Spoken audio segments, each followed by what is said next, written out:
Ito ang mga lettuce na nakatanim ngayon dito sa kubo ng palaisdaan. Dahil sa new technology ay nagagawa na nating magpatubo ng ganitong halaman kahit tayo ay napapalibutan ng tubig alat. Sa unang tingin, hindi mo aakalain na posible ito dahil nga sa lugar na to, limitado lang lupa.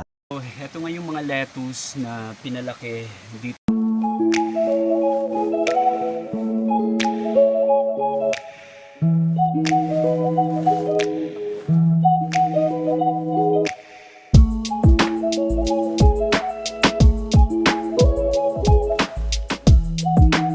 Sa fish pond, no?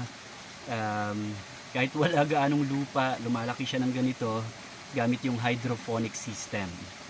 So inaalagaan to ng kapatid ko. Sa araw na to bibili tayo ng 3 piraso.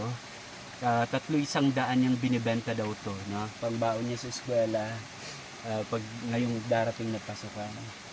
So ito na siya, malalaki na yan. Saktong pang salad na, 3 piraso 100 lang. Ayun siya. Ito lang. Nakabitin lang yan dito. Meron lang siyang parang pangharang sa hangin. Tsaka yung tubig niya nandito lang sa mga plastic bottles na to. Ang kulit, 'di ba?